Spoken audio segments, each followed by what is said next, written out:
হাতে অথবা পায়ে মরা নখ থাকলে সেটা যদি ধৌত করা না হয় তবে ওযু হবে কি? লিখেছেন ঝুমুরযুক্ত নূপুর পায়ে দিয়ে নামাজ পড়লে নামাজ হবে কিনা, মানে নূপুরের ঝুমুরের আওয়াজ নামাজের কোনো ব্যাঘাত ঘটাবে কিনা। রাস্তার পাশে আরবি ক্যালিগ্রাফি করা হচ্ছে, রাস্তা তো নোংরা জায়গা, অনেক সময় রাস্তার ধারে প্রসাব করা হয়, এই জায়গায় ক্যালিগ্রাফি করা কেমন কাজ? আমি ভারত থেকে জানতে চাই, আমাদের দেশে মিডিয়া বলছে আপনাদের ওখানে নাকি হিন্দুদের উপর অত্যাচার করা হচ্ছে, এটা কতটুকু সত্য? চলুন তাহলে আর বিলম্ব না করে আমরা প্রশ্নোত্তর আলোকিত ভবনে প্রবেশ করি। আমি যে সমস্ত প্রশ্ন দেখতে পাচ্ছি এর মধ্যে শোয়েব খান আপনি লিখেছেন হাতে অথবা পায়ে মরা নখ থাকলে সেটা যদি ধৌত করা না হয় তবে ওযু হবে কি? হাতে বা পায়ে কোনো নখ যদি মরে যায়, এটা যতক্ষণ আপনার শরীরের অংশ আছে আপনি অজুতে পুরো অঙ্গ ধোয়ার পাশাপাশি ওই অংশটাও ধোবেন। চামড়ার মধ্যে কিছু চামড়া দেখা যায় মরা চামড়া, তো এগুলো আপনি ফেলে দিতে পারেন। ফেলে দিলে তো আর সেটি ধোয়ার প্রশ্ন নেই, কিন্তু যতক্ষণ পর্যন্ত আপনার শরীরের সাথে সেটা লেগে আছে ততক্ষণ পর্যন্ত শরীরের ওই সংশ্লিষ্ট অঙ্গ ধোয়ার পাশাপাশি সেই নখটি আপনি ধোবেন। এটাই হলো অধিক সতর্কতামূলক পন্থা এবং উপায়। তাহলে ইনশাআল্লাহ আমাদের ওযু এবং গোসল হয়ে যাবে। নখ কোনো অংশ নখের মারা গেছে, যেমন অনেক সময় দেখা যায় যে নখ উল্টে গেছে, উল্টে শুকিয়ে গেছে, যে কোনো সময় আপনার পড়ে যাবে। তো এরকম পর্যায়ে এখনো পড়ে নাই, আমাদের শরীরের সাথে লেগে আছে, তো এই নখটাকে আমি পানি লাগালাম না, পানি ধুইলাম না, এটা কিন্তু ওযুর জন্য যথেষ্ট হবে না, এটাকে ধুইতে হবে। যদি বলি যে না এটা আমার শরীরের অংশ না, এটা যখন মারা গেছে, তো এটা ভুল হবে। যতক্ষণ আমার সাথে লেগে আছে হাতের সাথে ততক্ষণ পর্যন্ত সে আমার শরীরের অংশ হিসাবে গণ্য হবে।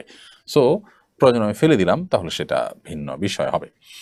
তানজিলা আক্তার আপনি লিখেছেন ঝুমুরযুক্ত নূপুর পায়ে দিয়ে নামাজ পড়লে নামাজ হবে কিনা, মানে নূপুরের ঝুমুরের আওয়াজ নামাজের কোনো ব্যাঘাত ঘটাবে কিনা।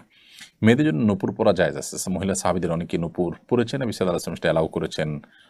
বিশেষ করে আপনার গহনা হিসাবে আপনার রূপার নূপুর, বিভিন্ন আপনার অলংকার, নূপুর অলংকার হিসাবে আপনার নূপুর পরার ব্যাপারে শরীয়ত জায়েজ করেছেন, নবী সাল্লাল্লাহু আলাইহি ওয়াসাল্লাম এটাকে অ্যালাউ করেছেন।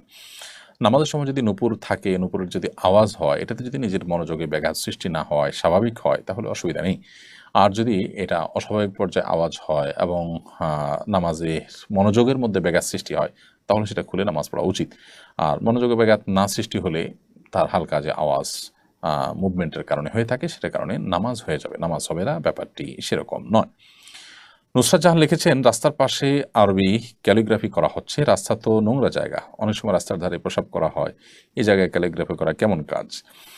প্রথম কথা হলো যে ক্যালিগ্রাফিতে যদি কোরআন কারীমের আয়াত লেখা থাকে তাহলে সেটা তো ওয়ালে এমনভাবে লেখা দরকার যে একদম নোংরা ময়লা টয়লা লাগবে না, অর্থাৎ কিছুটা উপরে তুলে লেখা হয়। সাধারণত ক্যালিগ্রাফি আমি যতটুকু জানি এতটুকু উপরে রাখাই হয়, এক্ষেত্রে আরেকটু সতর্ক থাকা যেতে পারে।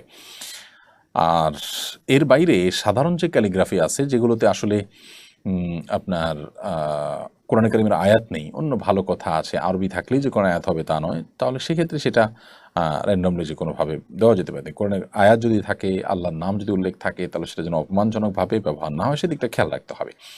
এখন কথা হলো যে সচরাচর আমাদের দেশের সব ওয়ালগুলোতেই কি মানুষ পেশাব করে, বা কোনো প্রাণী পেশাব করে, কিংবা সব জায়গাতে ময়লা হয়? আমার মনে হয় সেটা না। বিশেষ করে বিশ্ববিদ্যালয়, কলেজ, মাদ্রাসা, এর যে ওয়ালগুলো আছে অভ্যন্তরে, ক্যাম্পাসের ভেতরে, এগুলোতে আসলে কেউ পেশাব সচরাচর করে না। তারপরও কোনো প্রাণীর দ্বারা সেটি কোনো অপমান হতে পারে, সেই জায়গা থেকে কিছুটা উপরে তুলে ক্যালিগ্রাফি করা যেতে পারে। মৌলিকভাবে ক্যালিগ্রাফি করাতে দোষের কিছু নেই। আমি 23 বছর হলো অস্ট্রেলিয়ায় থাকি এবং বলতে গেলে এটাই আমার পার্মানেন্ট ঠিকানা। দেশে যাওয়া হয় খুবই কম, তবে যখনই যাই তখন দেশের বাড়ি ঢাকাতে কি আমার ফুল নামাজ আদায় করতে হবে নাকি কসর পড়ব? দেখুন, একজন মানুষের একাধিক ঠিকানা থাকতে পারে, একাধিক গন্তব্য থাকতে পারে, একাধিক বাড়ি থাকতে পারে। তো আপনার যদি দেশের বাড়িতে যেখানে আপনি আছেন সেই জায়গাটাতে আপনি বিদেশ থেকে যখন দেশে আসেন সেখানে যদি আপনার নিজস্ব ঠিকানা থাকে, নিজস্ব বাড়ি থাকে, ফ্ল্যাট থাকে, যে আপনি আসলে সেটা খোলেন এবং বসবাস করেন, না হলে সেটা বন্ধ করে রেখে যান।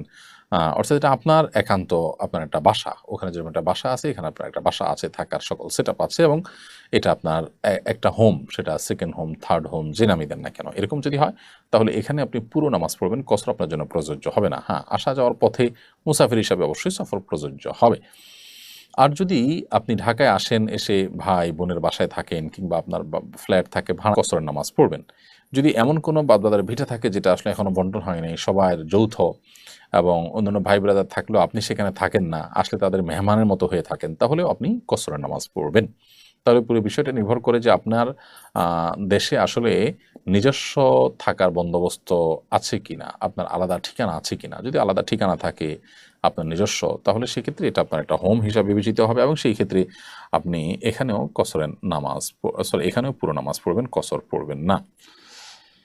এরপর প্রশ্ন করেছেন মারিয়াম জাহান সীমা, আপনি লিখেছেন, আমার ঘরে জান্নাতুল বাকি কবরস্থানের এক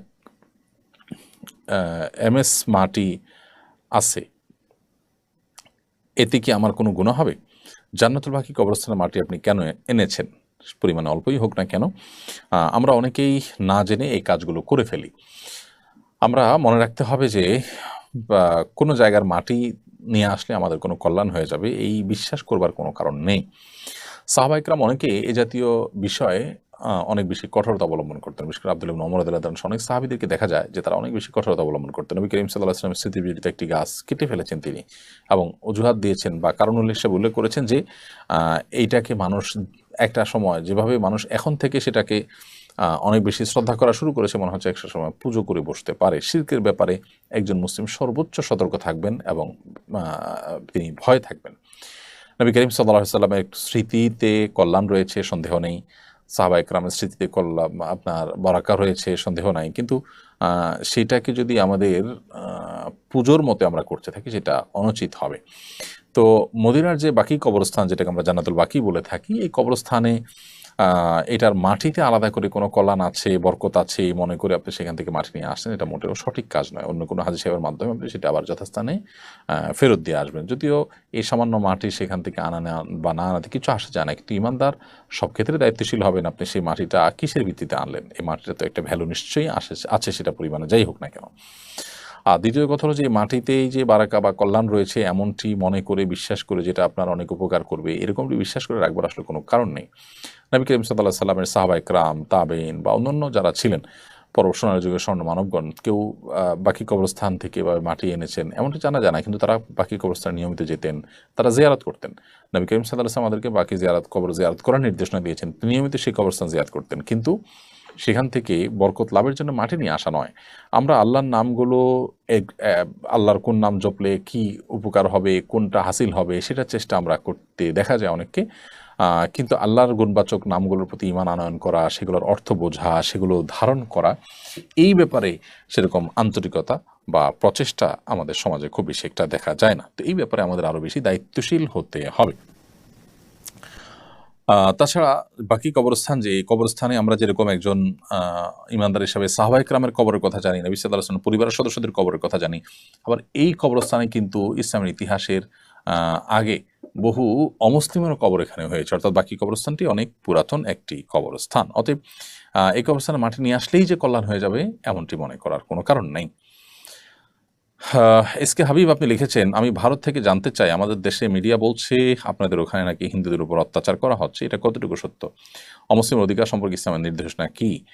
ভাই হাবিব, আপনাদের দেশ থেকে অর্থাৎ ভারত থেকে আপনারা যে মিডিয়ার প্রচারণা দেখতে পাচ্ছেন, আমরা দুঃখজনক হলেও সত্য বলতে চাই আপনাদেরকে যে এটা একরকম মিথ্যাচার হচ্ছে। আমাদের দেশে, আমাদের আশেপাশে যে হিন্দু ভাই বোনরা আছেন তারা ভালো আছেন, নিরাপদে আছেন। বিচ্ছিন্ন যে ঘটনাবলী সেটি তো সব সমাজে কম বেশি হয়ে থাকে। বিশেষ করে আপনাদের প্রতি শ্রদ্ধা রেখে বলতে চাই যে আপনারা আপনাদের দেশ ভারতে আপনারা নিজেরা মুসলমানরা নানাভাবে যে নিগৃহীত আছেন, একের পর সেখানে ধর্মীয় দাঙ্গা এবং মুসলিম নিধন হয়ে থাকে, ঠুনকো অজুহাতে অগণিত মানুষকে হত্যা করা হয়। আমাদের এখানে বাংলাদেশে ইতিহাসে কখনো এরকম কোনো ঘটনা ঘটেনি। বিভিন্ন রাজনৈতিক অস্থিরতায় হিন্দুদের ভালোবাসার দাবিদার মানুষরা অনেক সময় আপনার তাদেরকে গুটি হিসেবে ব্যবহার করে আপনার এ ব্যাপারে প্রপাগান্ডা চালায় থাকে। অতি সম্প্রতি যে ঘটনা ঘটেছে সেখানে বিচ্ছিন্ন কিছু ঘটনা প্রথম একদিন হয়তো হয়েছে, সামান্য কিছু মানুষ হয়তো ক্ষতিগ্রস্ত হয়েছেন। উল্লেখযোগ্য যে ক্ষতি, মানুষের হতাহত হওয়া, ধর্মীয় দাঙ্গা হওয়া, বহু মন্দির ভেঙে ফেলা, এরকম কোনো ঘটনা আসলে এখানে ঘটেনি, আমরা চাক্ষুষ প্রমাণ। কিছু মানুষের ঘর বাড়িতে কেউ আঘাত করেছে দুষ্ট চক্র, সেটা তো আসলে অনেক মুসলমানের বাড়িতেও আঘাত করা হয়েছে। সেটা হিন্দু হিসাবে যতটা হয়েছে তার চাইতে বেশি সরকার দলীয় বিগত সরকারের অনুসারী হিসেবে হয়েছে। বিগত সরকার অনুসারী হিসেবে বহু আওয়ামী লীগের নেতার ঘর বাড়িতে আঘাত করা হয়েছে। এবং তাদের ঘরবাড়ি ভাঙচুর করা হয়েছে, লুটপাট করা হয়েছে, তো তারা তো মুসলমান ছিলেন।